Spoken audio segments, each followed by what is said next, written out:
filming, and they don't want this tram tour to interrupt the filming on the lot. So we're going to head on in, take a look around. Pretty exciting. Now it's set up like a subway station. We can go on location to an actual subway, but we'd have to close off the sets. So here, if we build our own subway station, it makes it a bit easier to fit all the camera crew in there, all the equipment, lights, especially if we're going to have a special effect going on. Now please remain seated as we make our way inside.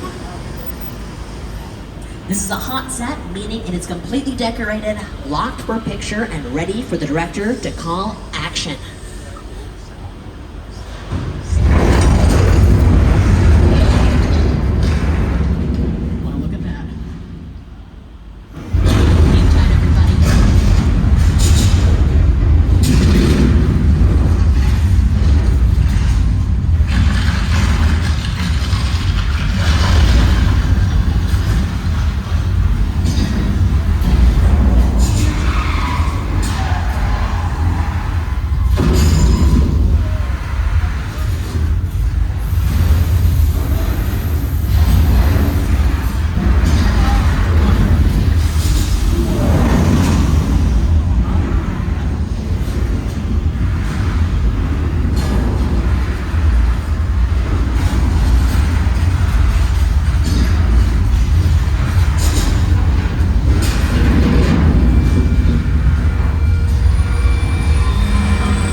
You just survived earthquake, the big one. That was a attraction has been closed to the past year and evaluating it.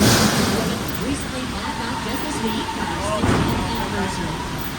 The attraction originally opened 35 years ago in 1989 and reopened this spring with a complete Hollywood makeover, updating all the props and movie-making equipment.